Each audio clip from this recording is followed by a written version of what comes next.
Olá, então agora nós vamos entrar para o ainda no bloco de globo ocular, vamos falar sobre túnica vascular ou úvea.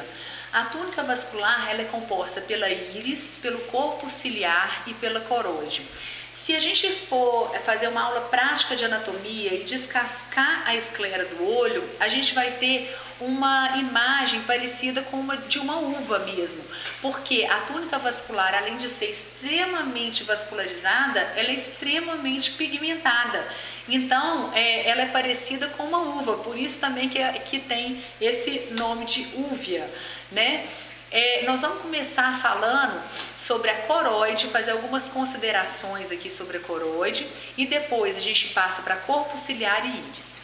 Vamos lá, a coroide é um tecido vascular pigmentado relacionado externamente com a lâmina fusca escleral e internamente com o epitélio pigmentado da retina. Ele relaciona-se anteriormente com o corpo ciliar e posteriormente com o nervo óptico.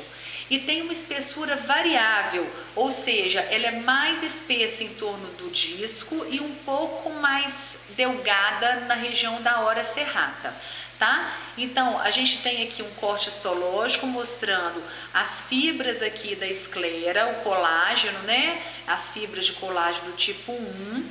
Aqui seria a lâmina fusca escleral, que a gente não consegue ter uma diferenciação entre o local onde ela começa e que começa a lâmina supracoroidea da coroide. Apenas a gente tem um marco anatômico que é toda a região da túnica vascular, ela vai ter na histologia vasos e melanina.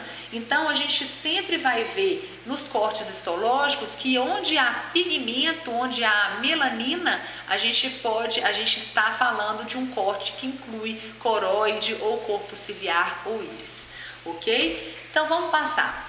A coroide ela é tão vascularizada que se a gente pegar um fundo de olho de um albino que não tem melanina, né, não tem pigmentação no EPR, no epitélio pigmentado da retina, e nem vai ter tanta pigmentação na coroide, a gente consegue ver por esse fundo de olho a riqueza da vascularização da coroide, às custas das artérias e das artérias ciliares curtas. Então esse é o fundo de olho tigroide que a gente chama, que é o fundo de olho de albino, que a gente não só visualiza as veias e artérias retinianas, mas também toda a riqueza vascular da coroide. A coroide ela tem 4 camadas histológicas: lâmina supracoroidea, estroma, córeo capilar e membrana de Bru. Essa última ainda vai se desmembrar em 5 camadas, mas a gente vai conseguir destrinchar isso com muita calma, serenidade, pois também tem muito raciocínio aqui em cima. Aqui a gente tem um corte histológico também feito com tricônico de Masson, que cora em azul o colágeno, e a gente consegue perceber que na transição da esclera para a coroide fica difícil delimitar aonde que começa a lâmina supracoroide e aonde que termina a lâmina fusca. Isso são referências que a gente consegue inferir mais pelo aparecimento de pigmentos. Então a gente poderia ver que por aqui começaria a lâmina supracoroidea. Depois a gente tem o estroma da coroide e aqui nessa região a córeo capilar, tá? Então a lâmina supracoroidea, ela é uma zona de transição entre coroide e esclera, tem uma espessura de 10 a 35 micrômetros, que a gente coloca mais por fins de prova de título, formado por pequenas lâminas de colágeno mais células. O estroma da coroide é interessante ressaltar que vai ter uma alteração do calibre dos vasos à medida que ela se aproxima do globo ocular, da parte interna do globo ocular. Então, a gente vê que mais externamente, lembre-se, gente, aqui a gente está falando de externo em relação à esclera, porque aqui a gente está falando interno em relação ao globo ocular. Então, mais externamente os vasos eles são mais calibrosos e à medida que a gente anda um pouquinho mais anterior na coroide, a gente vê que esses vasos eles vão ficando com um calibre menor até formar a coriocapilar, que são vasos de pequeno calibre, bem pertinho aqui da membrana de Bru, que é a membrana basal do epitélio pigmentado da retina. Vamos ver. Então esse estroma, ele é formado, esses vasos do estroma nada mais são do que ramificações das artérias ciliares posteriores curtas e longas e ramos recorrentes do círculo arterial maior da íris. São eles que fazem aquelas formações histológicas que a gente vê aqui. Eles são provenientes dessas artérias, ok? E a gente nota que a camada mais interna da coroide é a coriocapilar, que é essa camadinha aqui, formada também por vasos derivados das artérias ciliares posteriores curtas e longa temporal. São vasos que oscilam entre 10 a 30 micrômetros e são vasos circundados por um tecido conjuntivo muito escasso, por isso a gente fala que ele tem um endotélio fenestrado, o que é extremamente importante nessa localização. Por quê? Porque eles vão deixar passar macromoléculas para o espaço intersticial e com isso eu consigo um mecanismo, um transporte passivo de substâncias da retina para a região da coriocapilar. Isso faz parte do metabolismo da retina, de limpeza da retina, né? Se a gente pode assim se referir ao metabolismo dessa forma. Bom, e depois da coriocapilar, a gente tem a membrana basal, ou membrana de Bru. Depois eu vou fazer um apanhado geral para a gente juntar todas essas camadas. Mas só para vocês saberem, ela é a camada mais interna da coroide, é ela que vai separar o epitélio do pigmentado da retina da coriocapilar. Ela é acelular, por ser uma membrana basal, ela vai ser PAS positiva.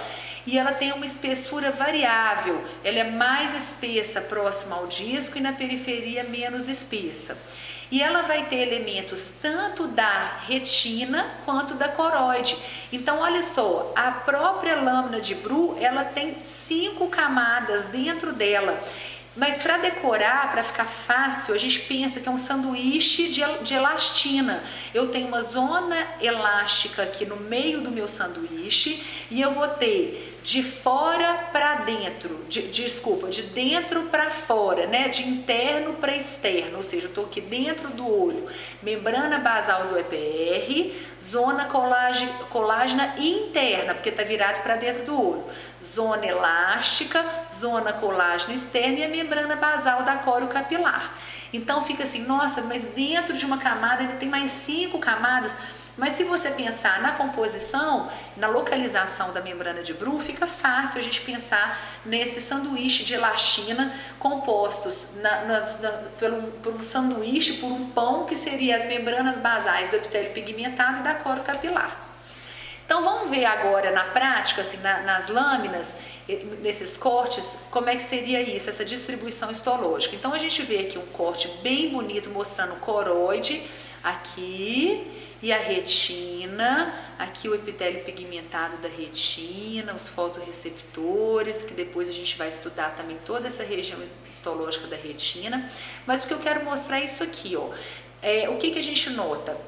Que a coroide, por ser úvea, tem pigmento, vai ter melanina, muitos vasos provenientes de artérias ciliares posteriores curtas e longas, que esses vasos eles vão aumentar de calibre, vão diminuir de calibre de externo para interno, sendo que essa camada final aqui, a coriocapilar, são capilares pequenos, fenestrados, em íntima relação com a membrana de Bru, que está logo aqui, e essa membrana de Bru por si vão ter mais 5 camadas histológicas com elementos pertencendo ao EPR e à coriocapilar. Então, se a gente pegar a membrana de Bru, se a gente conseguisse fazer um zoom nessa região, ficaria fácil de pensar nesse sanduíche de elastina, pegando membrana basal do EPR, uma zona colágena, né, zona de colágeno interna, porque está virada para dentro do olho,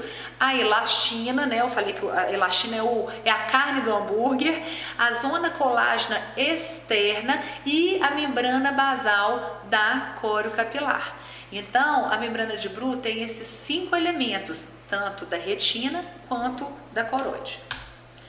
Olha que corte bonito, aqui a gente já consegue ver de uma forma panorâmica a esclera com o seu estroma, lembrando colágeno tipo 1, fibras com espessuras variáveis, que é o que dá a coloração branca da esclera.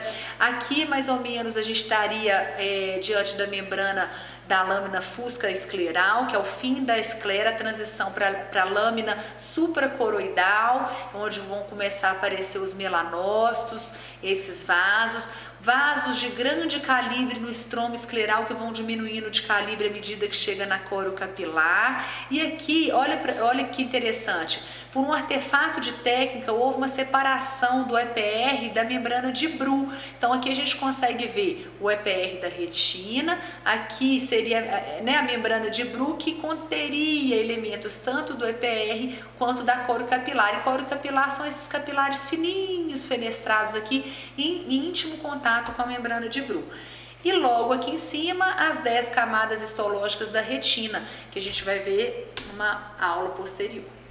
Considerações sobre fisiologia da coroide. Ela é responsável pela nutrição dos 2/3 externos da retina. Por quê? Porque o terço interno vai ser vascularizado pela artéria central da retina. Ela é importante também na regulação térmica e por mudanças líquidas e metabólicas, justamente pela alta permeabilidade da coriocapilar. Então, essa fenestração no endotélio da coriocapilar, ela vai deixar passar globulinas, proteínas de alto peso molecular para o espaço intersticial, vai aumentar a pressão oncótica daquele espaço intersticial e vai promover um fluxo retina em direção à coroide, mantendo também, ajudando a manter a aderência da retina ao epitélio pigmentado. Muito bem, fechamos coroide, vamos começar agora corpo ciliar. Então, o corpo ciliar, a primeira coisa que a gente tem que saber sobre consideração anatômica é que ele é em forma de triângulo. Então, o ápice do triângulo seria a região da ora serrata. Aqui a gente tem a base do triângulo, que é onde tem a inserção da raiz da íris, e aqui na porção interna do corpo ciliar a gente tem os processos ciliares, que é onde tem também as fibrilas aqui da zônula, né? A zônula de elastina, que vai se comunicar aqui a lente, né? O cristalino, que aqui sofreu um artefato de técnica, por isso que ele está dessa forma. E aqui a comunicação do corpo ciliar com a esclera, tá? Então vamos lá. Face interna então do corpo ciliar, nós vamos começar estudando essa região aqui. A gente tem mais posteriormente a pars plana e mais anteriormente a pars plicata, tá? A pars plana são os 4 milímetros posteriores e são responsáveis pela produção do humor vítreo, e a pars plicata nos 2 milímetros anteriores e responsáveis pela produção do humor aquoso. Aqui a gente tem 70 a 80 processos ciliares que são separados por vales ciliares, e aqui que se insere a zônula ou ligamento suspensor do cristalino. Na histologia do corpo ciliar, a gente tem 7 camadas. Ai, não vou conseguir decorar esse tanto de coisa, mas é muito raciocínio. Eu vou mostrar para vocês depois de uma forma panorâmica como é que fica fácil de mentalizar. Então, no corpo ciliar, a gente tem a lâmina supraciliar, o músculo ciliar, o estroma, a membrana basal do epitélio pigmentar, o epitélio pigmentar, não pigmentar e a membrana basal do epitélio não pigmentar. Nossa, eu vou ficar doida, não vai não, nós vamos conseguir destrinchar isso aqui de uma forma mais simples. Vamos lá, a lâmina supraciliar nada mais é do que um prolongamento da lâmina supracoroidea. Então tem a lâmina supracoroidea que aqui no corpo ciliar tem esse nome de lâmina supraciliar. É o que divide o corpo ciliar da esclera. Então lembrar que na esclera a gente tem a lâmina fusca e logo depois nessa região do olho a gente vai ter a lâmina supraciliar, porque a gente já está num corte mais anterior aqui, tá? O músculo ciliar é essa região aqui toda, onde a gente tem o músculo responsável pela acomodação, pelo processo de acomodação, ou seja, pelo aumento do diâmetro antero-posterior do cristalino. Então, essa camada do músculo ciliar, nós vamos falar ela em detalhes mais pra frente. Aqui a gente tem a região do estroma e aqui nessa região aqui dos processos ciliares, a gente tem o epitélio pigmentado e não pigmentado, que nada mais é do que um prolongamento, no caso do epitélio pigmentado, do EPR da retina, e no caso do epitélio não pigmentado, das 9 camadas da retina que aqui se tornam uma só, tá? Nós vamos ver isso mais pra frente também. Então, primeiro, vamos falar um pouquinho do músculo ciliar. O músculo ciliar ele pode ser dividido em 3 porções: a porção longitudinal, a porção radial e a porção circular. Essa porção longitudinal, elas se inserem aqui no esporão escleral e é o que a gente vê, essas fibras longitudinais, é o que a gente vê na gonoscopia através da faixa ciliar, são fibras longitudinais do músculo ciliar, ok? E esses músculos, eles têm uma função muito importante no processo de acomodação, porque ele é um músculo liso que tem inervação do sistema parasimpático, né? E como é que acontece no processo de acomodação? As fibras longitudinais, elas vão tracionar a coroide e o corpo ciliar para frente. E as circulares, elas vão agir como um esfíncter, elas vão mover o corpo ciliar para dentro.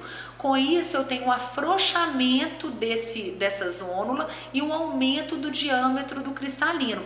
Então, cuidado, porque músculo ciliar, quando a gente pensa em contração, a gente pensa que o cristalino vai ficar mais fino. É o contrário, quando ele contrai, é um relaxamento das fibras e ele fica mais gordinho, ao aumento do seu diâmetro antero-posterior. Essa foto eu gosto muito, acho ela muito bacana, é uma foto de microscopia eletrônica mostrando os processos ciliares, as zônulas se inserindo aqui no equador do cristalino. Eu acho essa foto maravilhosa.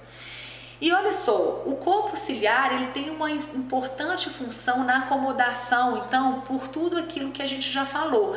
Ele tem uma inervação simpática, esse músculo ciliar.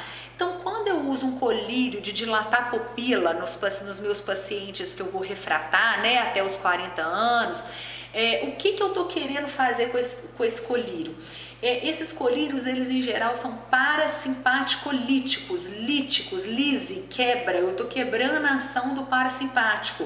Então, com isso, o que eu vou ter? Eu vou ter uma midríase, porque o meu dilatador da pupila ele não vai ter a oposição do esfíncter, que tem a coordenação do sistema nervoso parasimpático, e além da midríase, eu vou ter uma paralisia na acomodação, vou ter uma paralisação de acomodação.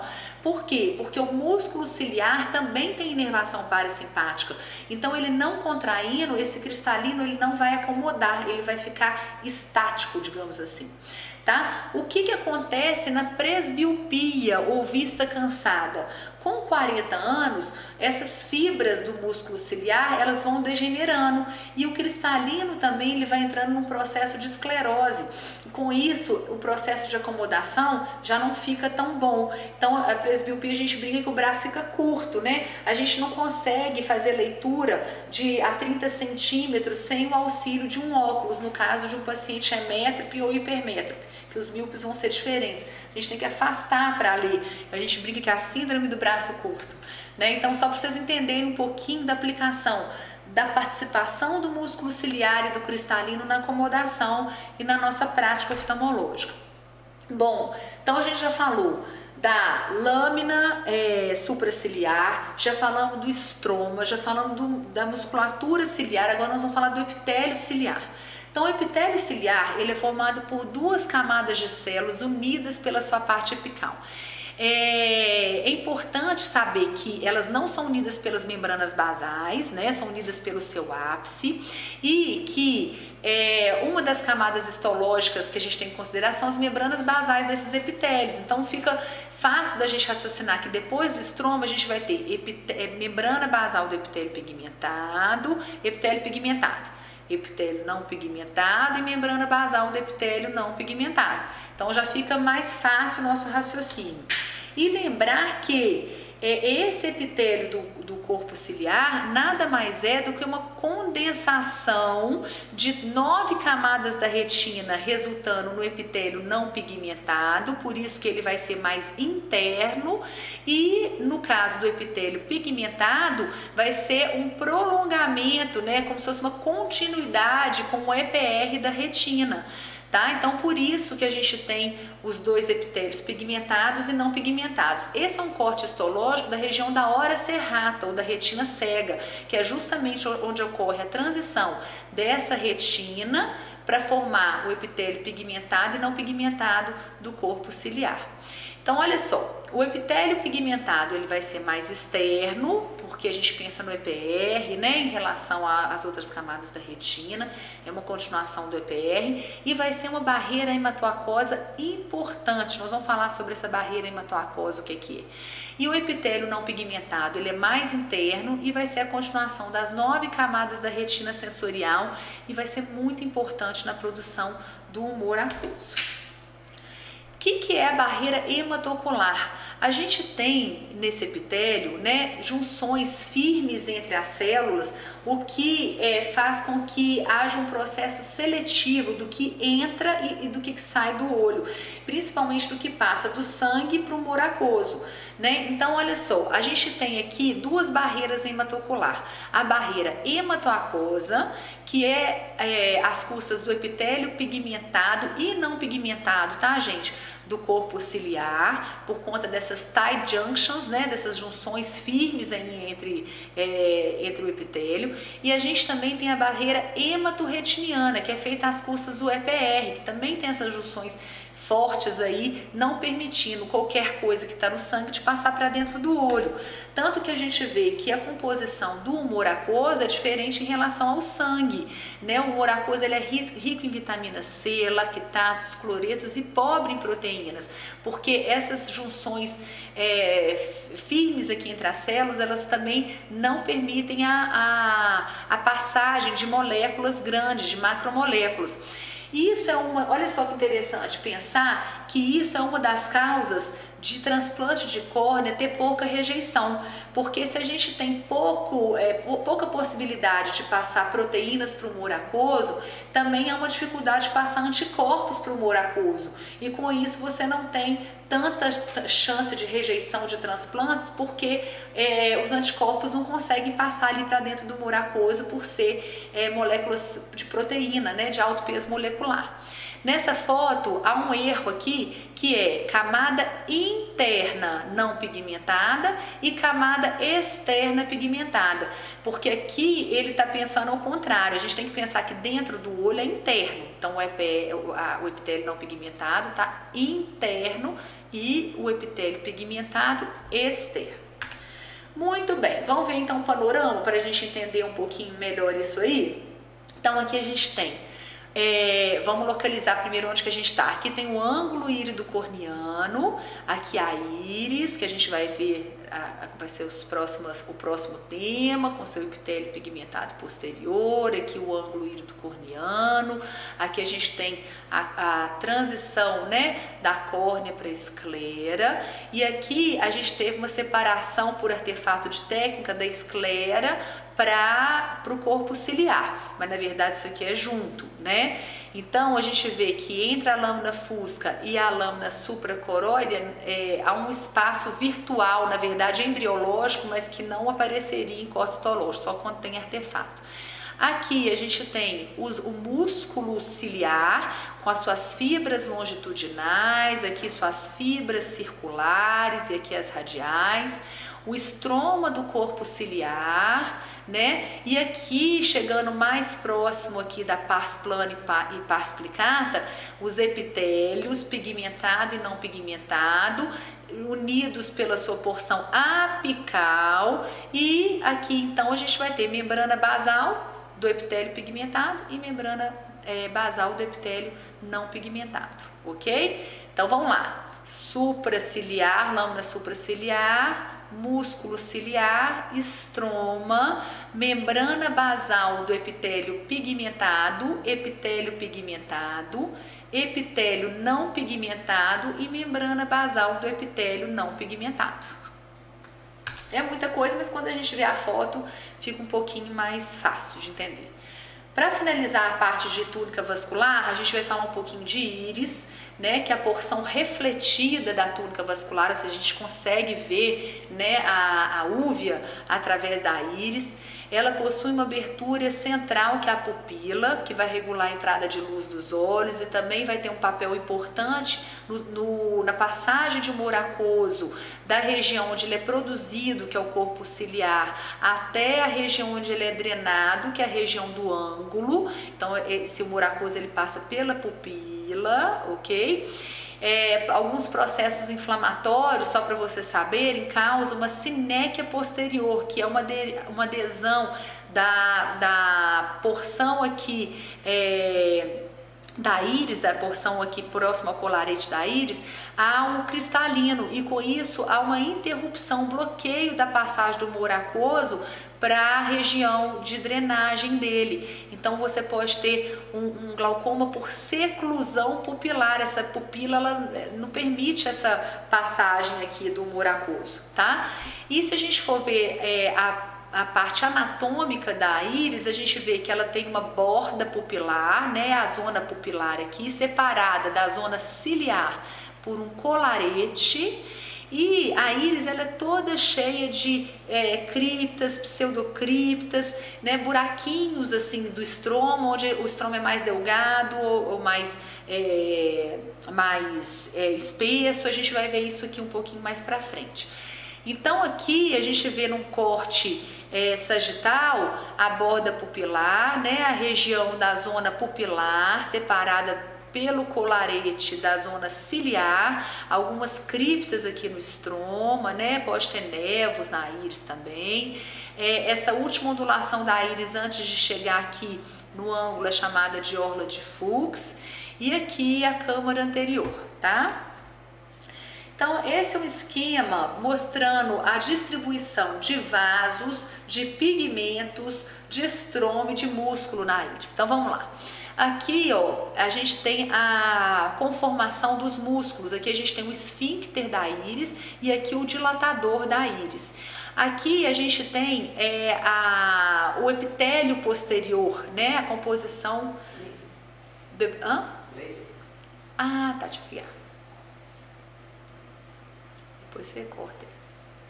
Então aqui a gente tem o epitélio posterior da íris, né? Aqui a gente tem o esfíncter da íris que circunda toda a região da pupila. A gente pode até pensar por quê, porque quando contrai o movimento de fechamento da pupila é assim. E o dilatador com fibras radiais, que a gente pode até pensar por quê, porque quando contrai abre a pupila. Aqui a gente tem a vascularização da íris e essa região é considerada o círculo arterial menor da íris, que nada mais é do que anastomoses das ciliares anteriores aqui na estrutura iriana. E aqui dois exemplos de íris, uma pigmentada e outra não pigmentada, com seu estroma e com as pseudocriptas, né, mostrando a conformação anatômica de uma íris marrom e de uma íris azul. Bom, vascularização. O que é o círculo arterial maior da íris? São anastomoses entre as ciliares anteriores, que são ramos das artérias musculares, com ramos nasais e temporais das ciliares longas. Apesar do nome, ele não se localiza na íris, e sim no corpo ciliar, tá? E o círculo arterial maior da íris, ele vai emitir artérias recorrentes para a coroide anterior, artérias ciliares para os músculos e processos ciliares e artérias irianas, que vão um trajeto radial aqui à pupila e que formam anastomoses entre elas, que nada mais é do que o círculo arterial menor da íris. Esse sim se localiza na íris. Inervação. A íris é inervada pelos nervos ciliares curtos e os músculos esfíncter e dilatador pelo sistema nervoso parasimpático e simpático, respectivamente, né? E da parte histológica, o que a gente tem? a lâmina marginal anterior, que é a camada de Henle, o estroma e o epitélio iriano, que nada mais é do que uma dupla camada de células pigmentadas. Lembrar que o esfíncter da pupila, ele vai estar no estroma da zona pupilar. Lembra que ele é concêntrico ao redor da pupila, e o dilatador da pupila ele vai estar no estroma da zona ciliar. Lembrar que as fibras são radiais e ele está presente na região da zona ciliar da íris. Então vamos ver aqui esses cortes histológicos. Então aqui a gente tem a íris, né? Por isso que a gente fala que é a porção refletida da coroide, né? Porque ela se projeta aqui na câmara anterior.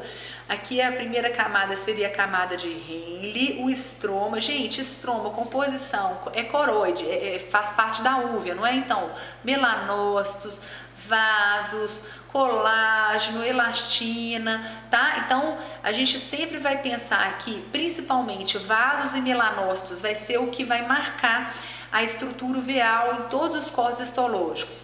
E aqui, mais posteriormente, a gente tem a dupla camada de epitélio pigmentado, e vocês notem aqui, ó, nesse fechinho, que tem o músculo esfíncter da pupila e um fechinho delgado, pequenininho aqui, que é o dilatador da pupila, ok? Só para a gente ir relembrando, aqui os processos ciliares com seus epitélios não pigmentado e pigmentado, zônula, cristalino com as suas fibras concêntricas, seu epitélio anterior com a monocamada.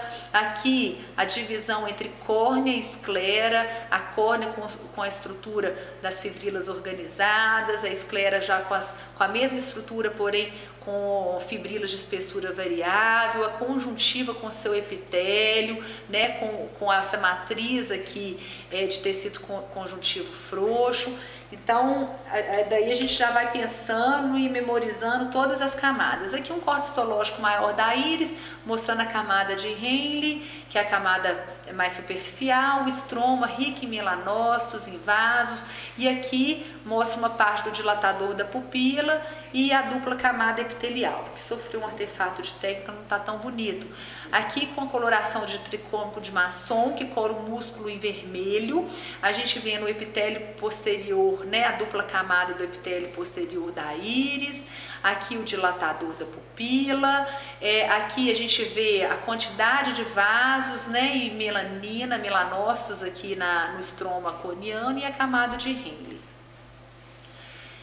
Aqui um corte histológico mostrando bem bonito aqui a transformação das células epiteliais anteriores do cristalino aqui na zona equatorial, as fibrilas perdendo o seu núcleo, né, e ficando as celulares aqui.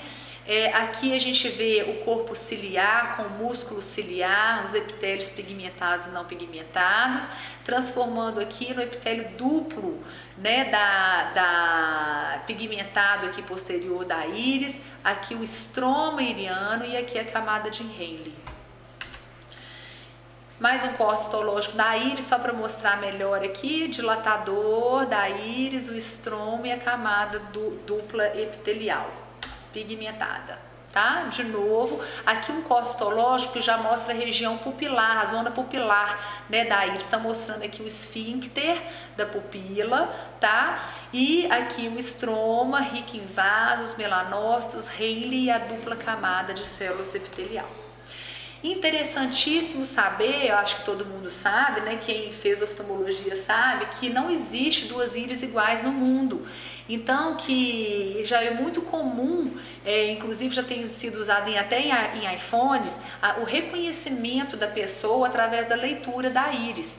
Então, isso foi demonstrado a primeira vez no filme do Código da Vinci, que o Tom Hanks, ele pega um olho de uma pessoa morta e coloca para reconhecimento da íris num cofre que era misterioso, então ele coloca o olho ali para fazer a leitura da íris. Então é interessante saber que ela serve como uma digital, né, para reconhecimento aí das pessoas.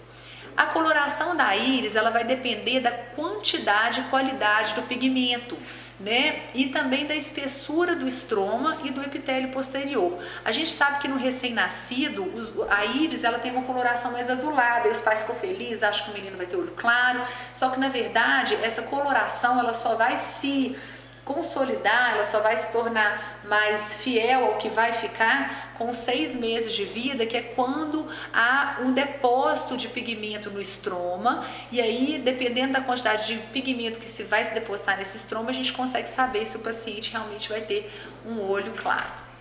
Então, só uma revisão histológica, mostrando a córnea, com o seu epitélio, seu estroma, no caso aqui o endotélio, lembrando que a membrana de Baumann não é a membrana basal do epitélio e que a membrana de Bru, ela é a membrana basal do endotélio. Aqui mostrando a conjuntiva, aqui a transição da córnea para a esclera, mesma composição, mas fibrilas desorganizadas na esclera que a tornam branca, seio camerular, né? Aqui a íris projetada anteriormente com o músculo esfíncter, os processos ciliares que formam a pars plicata, a pars plana, aqui a lente, que é o cristalino, que não está dando para ver, mas seria a região da zônula, né? Então, relembrando aqui da composição da córnea, epitélio, membrana basal, Baumann, estroma, membrana de Descemet e endotélio. Aqui mostrando a transição da região límbica, né, da córnea para a esclera e para a conjuntiva. Então aqui começa a aparecer a conjuntiva, aqui a esclera, então nós estamos na região límbica. Aqui um corte histológico mostrando esclera, coroide, lembrar que os vasos da coroide vão diminuindo de tamanho à medida que a gente se aproxima para dentro do olho, a coro capilar intimamente ligada com a membrana de Bru, que vão conter elementos também do EPR aqui da retina, com as suas 10 camadas aqui, lembrando que lá na frente essas 9 camadas da retina resultam no epitélio não pigmentado do corpo ciliar, e o epitélio pigmentado vai resultar no epitélio pigmentado do corpo ciliar. Aqui mostrando a região do ângulo de novo, né? E mostrando aqui a íris, o corpo ciliar com a lente, a córnea, a esclera e a conjuntiva. Aqui mostrando o processo ciliar, né? Com os epitélios conectados pelos seus ápices, né? Aqui o estroma do processo ciliar, né? A riqueza de vasos, de melanócitos. Aqui a região anterior do cristalino, que apresenta essa monocamada de células aqui, com as fibras, inicialmente com o núcleo, depois perdem o núcleo, ficam acelular. E aqui há um corte histológico da íris novamente, mostrando a dupla camada epitelial, estroma e Henle.